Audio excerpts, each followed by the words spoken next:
to The Writing Life, interviewing real writers about making a living from their words.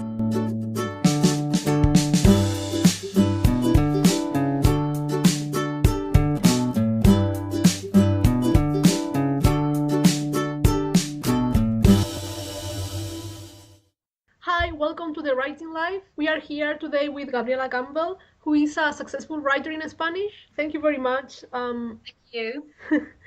And Kitty is here with me as always. Hi.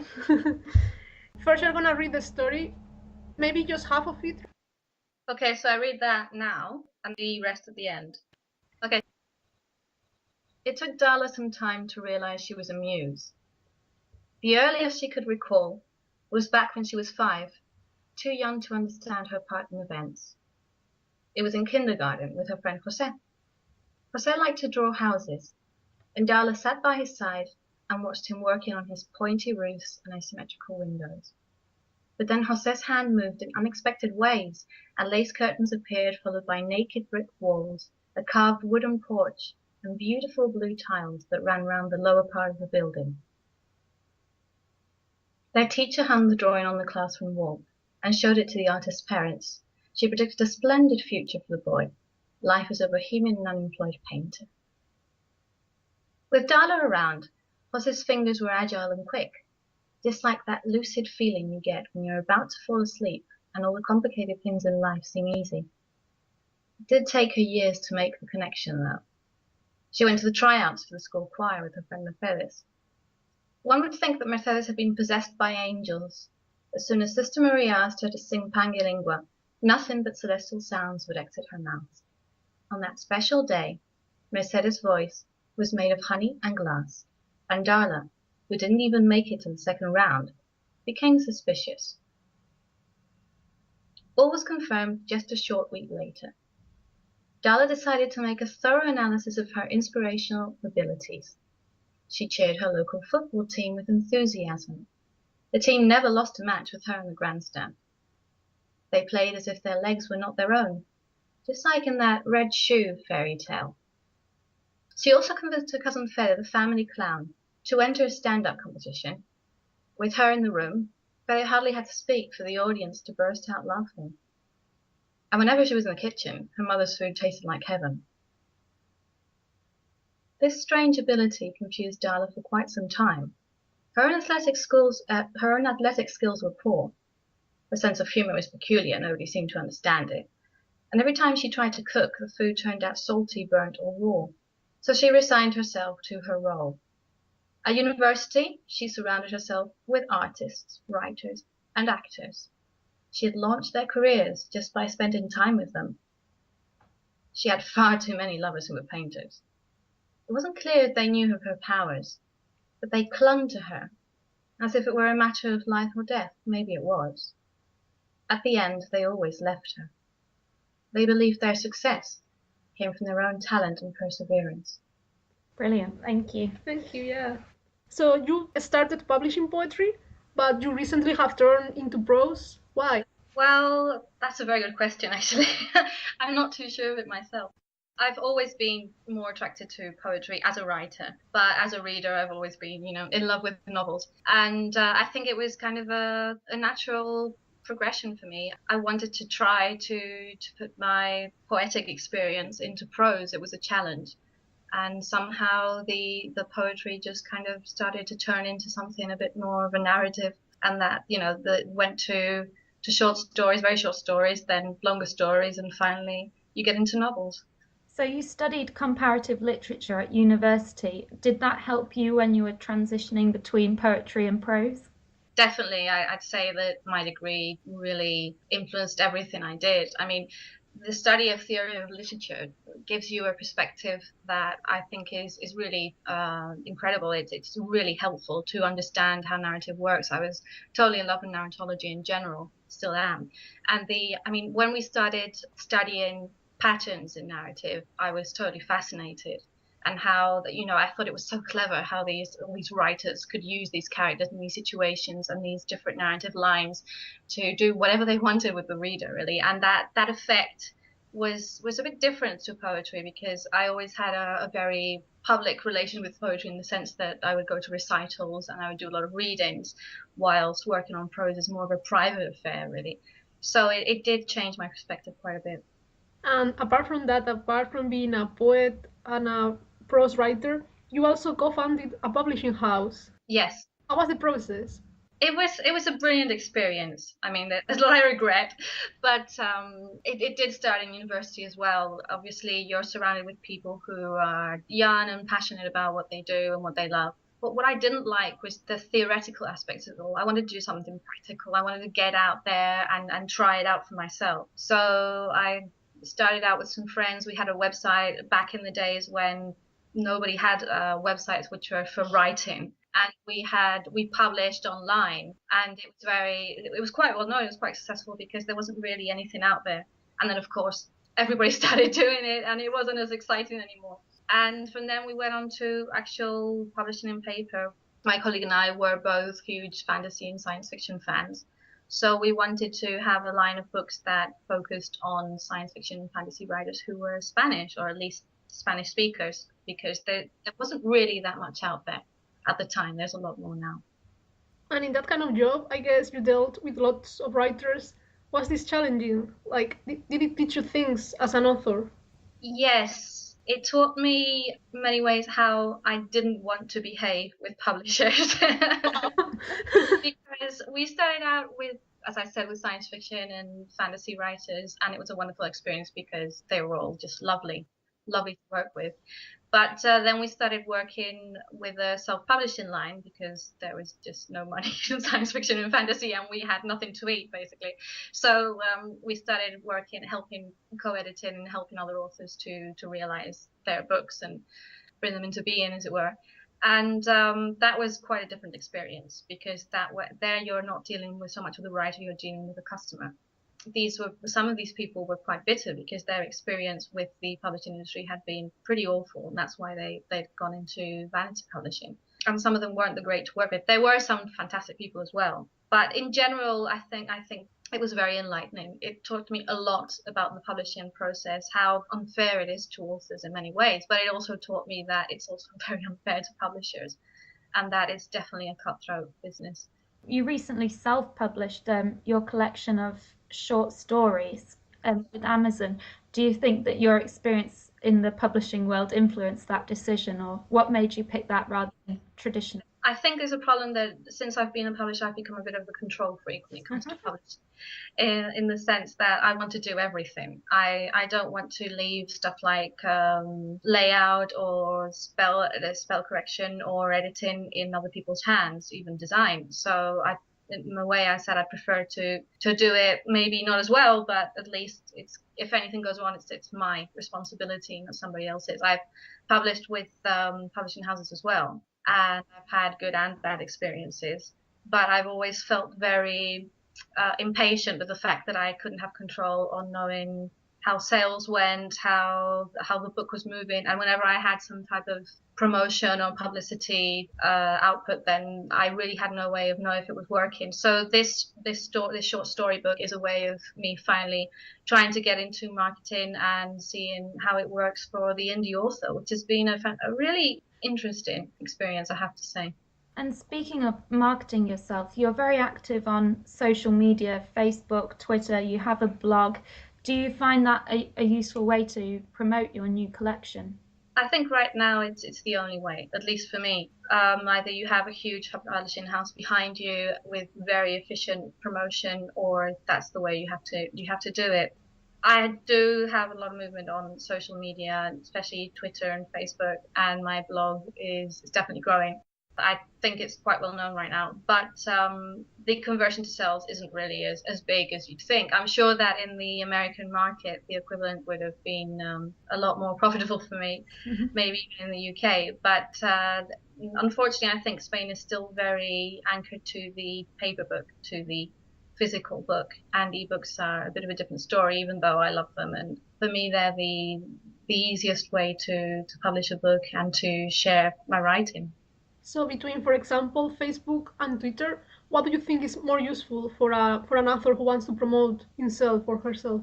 I think they're equally useful. I think any social web, as it were, is very useful if you know how to use it. And that is where the problem lies. There are so many authors who have like this attitude towards self-promotion on social media, which is very irritating in a way and quite useless because it's just like a scatter effect that they just promote everywhere in any way. And instead of focusing maybe on just the one outlet where they can learn how to interact with their potential readers and actually not just make some sales but actually create a relationship with those readers.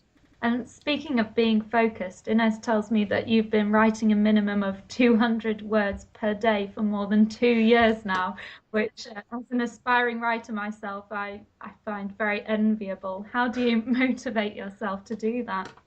Well, I must confess that in the last 6 months there may have been some days that I've done 150. No, there are some times when you have huge projects and you think it's just impossible. But once you've done it for so long, even if you just write that one sentence, you do it because it becomes a huge habit. Mm. It's hard at the beginning, as any new habit is. It takes you, they say 30 days is ideal for a new habit to be totally implemented. But I'd say it's longer than that. I'd say it took me like 2 or 3 months to get to a point where I just could not write that day, whether it was, a birthday, a Sunday, a day off, or holiday, whatever. It's just sitting down. And I mean, for me, at least as I said, for the first couple of years, it was a minimum of 200 words. But I've realized that that's not the important thing. The important thing is sitting down to write, even if it's 3 words, even if it's just one sentence. That is really the most important thing you can do as a writer. I think that writing every day is, I mean, I'm not saying it's 100% for everyone. I'm sure there are writers who can do this whole sit down for 4 or 5 days and write a novel thing. Well, maybe 5 weeks, but but in general terms, especially for people who haven't been writing for that long, I'd say it's really necessary to have a daily habit. That's a great tip. Yeah, because I've seen your blog growing, I think. Yeah, you've been there almost since the beginning, I think. I was there at the beginning, and then I saw how you were so focused on productivity, and that really appealed to me as a reader, because all the blogs about literature that I was used to read were about literature itself or the craft of writing, but no one before had talked, at least for me, as about productivity and about tips about being productive, about being able of writing every day or sitting there, and in the end is the most difficult thing. So I want you to give for our listeners some of your top tips of productivity that I know you have in your blog. I think in my blog, everybody must be just so fed up with me talking about productivity by now, because it just got to a point where I was totally obsessed. But I think it's necessary because usually as writers we work from home, and it's a very private activity, and it takes a lot of willpower, not just to sit down and do it, but to sit down and do it, and then do the editing, and then do the promotion.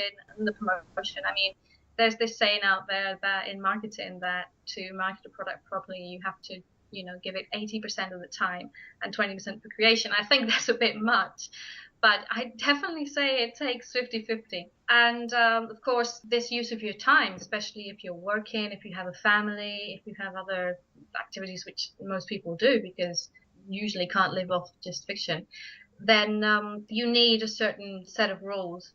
And I'd say that the most important one, at least it took me a long while to get there, years, is to have your priorities straight. Because I mean, so many of us, I think, have been at that point in which we're like, oh yes, I write, but I'll do it tomorrow, or I'll do these edits next week, and then they just never get done because life tends to get in the way, and you always feel that everything else that's getting in the way is more important than your writing. And I think that to get to the point where you say, no, writing is my priority, and therefore I'm going to do it every day, and I'm going to assign a time and a place and a sense of mind, really, a state of mind, is very difficult because you actually have to say no to everything else. And so I think that deciding that writing was a priority and learning how to say no, which I still haven't learned very well, but I'm getting better at it, are probably the best tips that anybody could have to be more productive. I find working in small bites of time helps as well a lot, like the Pomodoro, which is 25 minutes work with 5 minutes relaxation or time off or whatever. But some people prefer to work in other blocks of time, like maybe 50 minutes and 10 off or things like that. But what's important is focus time, is to be doing only that. And writing, as you know, really requires a lot of focus. Any distraction can totally pull you out of that important flow. I think for me, those are the most important things I could say to anybody in my situation. I mean, I think it's worth just taking a moment to list off all the many different things you do: content writing, freelance proofreader and editor of literary texts. You're a blogger, you're also a creative writer at the same time. You're doing a phenomenal amount. But going back to this idea of making writing your priority, would you advise aspiring writers to take up work in other fields of writing to support themselves, so that they kind of all the time the cogs are churning in the same direction? Or do you think it doesn't matter? That depends. I don't think it matters that much because, I mean, there have been several cases of famous writers who have produced brilliant work while working as postmen or, doctors or anything like that. They do say that working on something that has nothing to do with writing could actually be good for your creativity, because then you're not using all your creativity on other stuff, as it were. I find a lot as content creator that sometimes when I actually get to sit down to write my fiction, my creative writing, it's more of an effort because I've kind of used up all my energy and my creativity already on the content I produce, especially for the blog, for example. But it is true that you feed off the other activities as well. And also, of course, if you want to be a writer, then it's always going to be nicer to work in something related to writing or artistic. You're going to have to work something else. I mean, I'd say there's a very, very small percentage of writers who can live off exclusively of creative writing. Also, talking about productivity again, when I started reading your blog, you used to publish short stories quite frequently. And I was always so amazed, like, how could you keep that frequency? Was it demanding? Is there any trick behind it or something? No, it was quite demanding.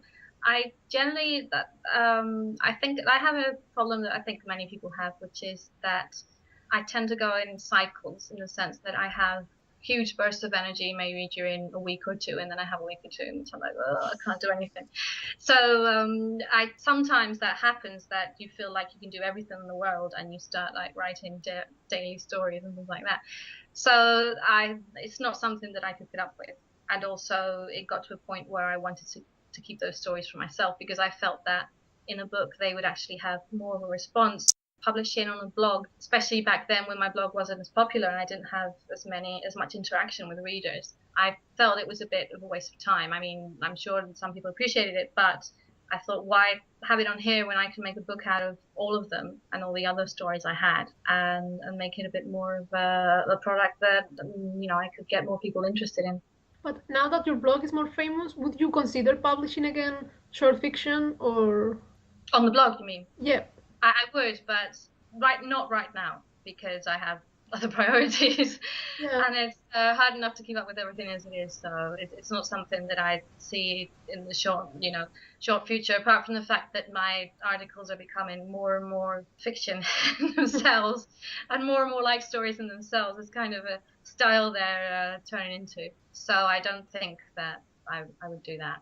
So you very kindly translated one of your short stories to read to us today, but they are published in Spanish. Have you ever thought about writing in English, or do you prefer to write in Spanish? Well, I mean, this was something exceptional, really, and because Ines helped me out with the translation. It's not something that, I mean, if I had a good opportunity and I thought there was like an opening there for something that might interest you, maybe. But I really don't feel comfortable right now. Well, I never have writing in English. It's not my first language. Spanish is definitely my first language. It's I've spent so much time trying to get it right in Spanish. And I've devoted so much of my life to studying the language as well, university as well, that I kind of think that it would be a shame to have to start over again. Yeah, absolutely. But as a writer, like, I'm Spanish as well, but now I'm trying to write in English. So sometimes I feel a bit lost. I don't know where I belong, where my literature belongs at this point. Do you think, as a writer who also has a background with different languages, that it's possible to write in two languages, for example, or definitely not? It probably is. There's been loads of cases of writers who have. Personally, I find it quite admirable. I might be able to sometimes. It's not like I've tried it really. Well, I have, but not seriously. But as I said, I find it takes so much effort just one language to be able to write in two. I mean, maybe in your case it will be different. My personal experience is that I prefer to concentrate on one. Yeah, me too. I'd be absolutely floundering if I tried a different language, I think. A famous section in your blog is a weekly interview with other authors. Do you think it's important to promote the work of other authors and to be part of in inverted commas, writing community? For me, it's a basic necessity. I mean, I'd say that one of the biggest changes I've had in my life, really, from a writing point of view, has been being involved with other authors. Not just because of the inspiration that you get from other people's work, which is also there, but because of you need support in a way. Some people have support from other sources. They find support in their family or their friends or whatever. I mean, I've got that as well.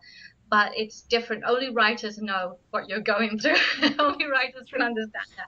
Yeah. And also, from a purely selfish point of view, even though I'm quite against the notion of networking in marketing terms, but it is true that whenever I've been to conventions or meetups or any kind of writer gathering, it's been incredibly useful in the sense of meeting publishers, I mean, when we started out with the publishing brand, for example, I actually got a decent printer thanks to somebody I met at a convention. So you just never know when all this stuff is going to show up. And I think that for other writers to get to know not necessarily other writers, but definitely members of the publishing community right now it's non-negotiable, really. Do you receive any kind of feedback in the text you write? Like, do you have any beta readers or people who read it first and then you make some changes on it? Well, I've got you. Oh, thank you. Thank you. Yes, I think it's very important. I'm very insecure with my writing. I think all writers are. Yeah. And I think I'm totally subjective when it comes to trying to figure it out. So even though I'm quite good at figuring out other people's writing, but it doesn't work with my own. So I always need other people to give me a hand. And I always like to work with many different types of people as well to have different points of view.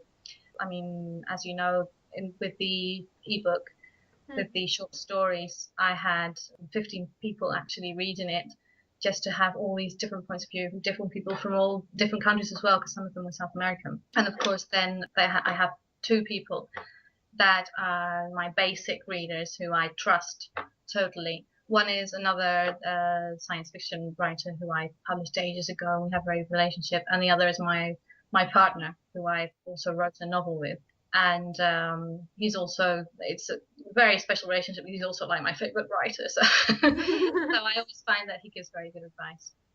And with your sci-fi fantasy novel, one of the main characters was a teenage girl who feels attracted to another female character, which isn't particularly frequently explored in the genre.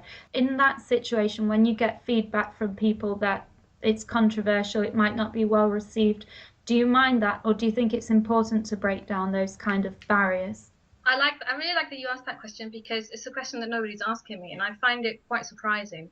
I was very, very surprised when I saw that there was very little feedback in that sense. I was pleased in a way, because I thought, okay, maybe it's so accepted now, that it's not controversial. There's no issue with the character being bisexual or lesbian or gay or whatever. But I don't know, it felt a bit strange that there was very little mention in that sense, because it is definitely not something that you see every day, especially this was young adult. I mean, there's more and more of it, definitely. And from Spanish authors as well. Which is great.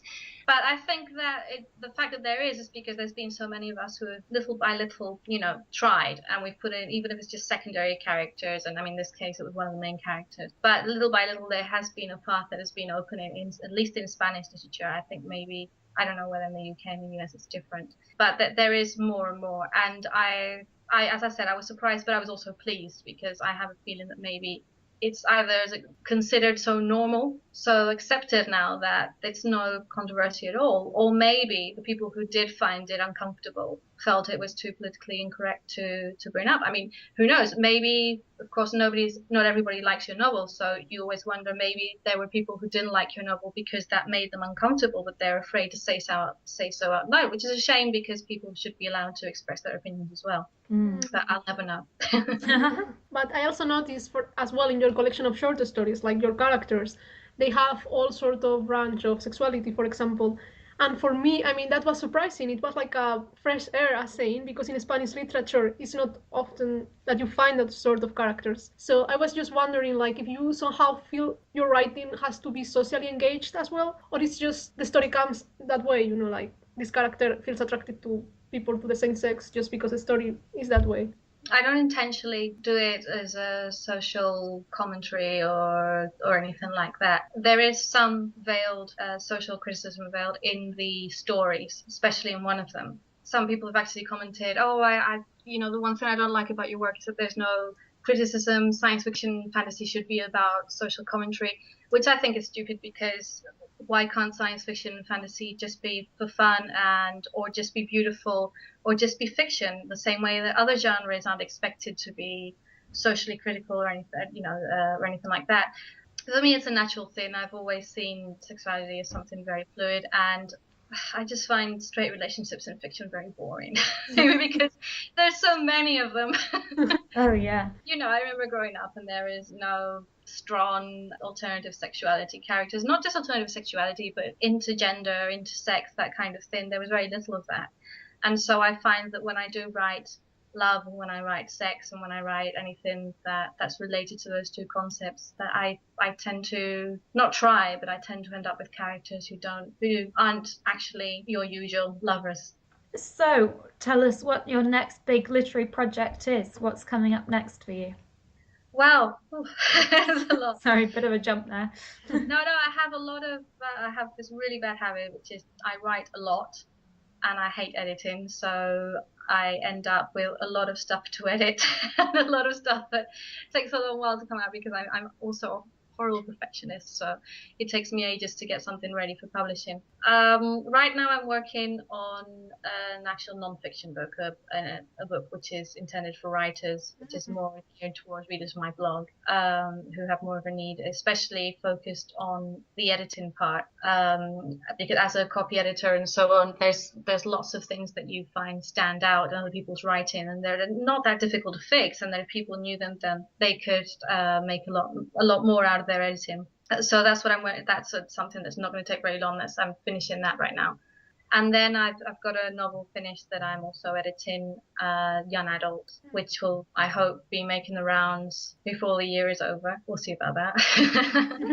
And then there's more material, a couple of novellas, and some more stories and things that are also in the works. So yeah, going on. Brilliant. So, well, Gabriella, thank you very much, and we wish you the best of luck with all your projects. Thank you. Yeah, thank you very much. Thank you for having me. Thank you. Thank you. Okay, Gabriella, so if you could now read the second part of your short story. Thank you so much.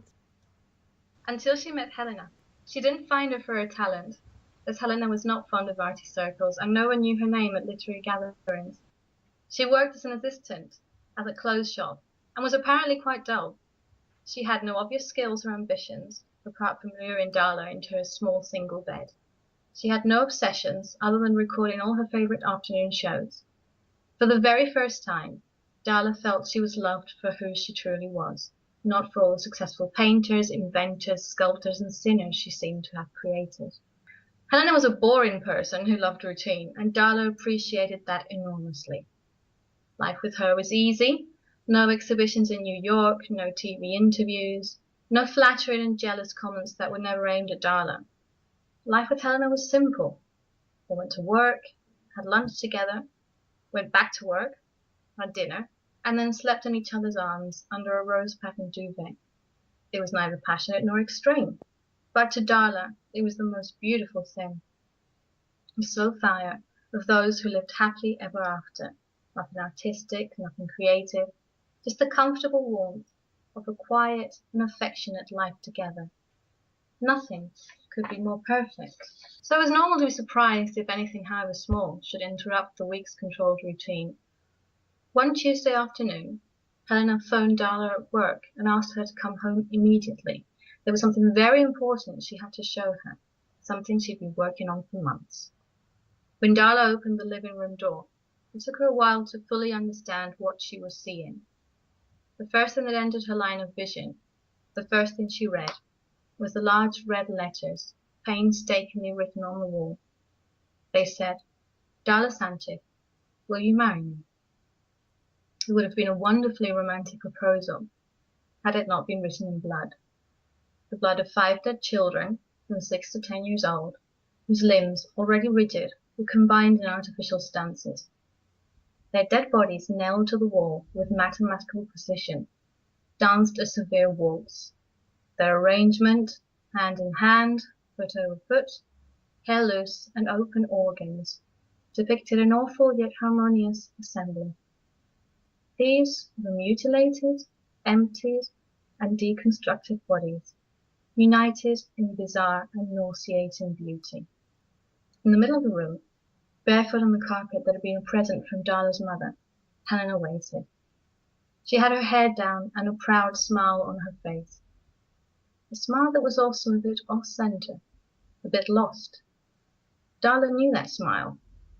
She'd seen it on so many faces. Faces that sooner or later had always left her behind. "Do you like it?" her girlfriend asked her, euphoric. "This is my masterpiece."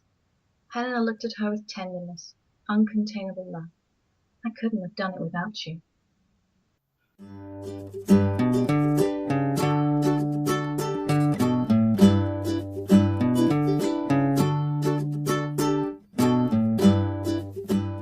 You have been listening to The Writing Live. Now we want to thank to Teresa, our editor, and Yvonne, the creator of the show.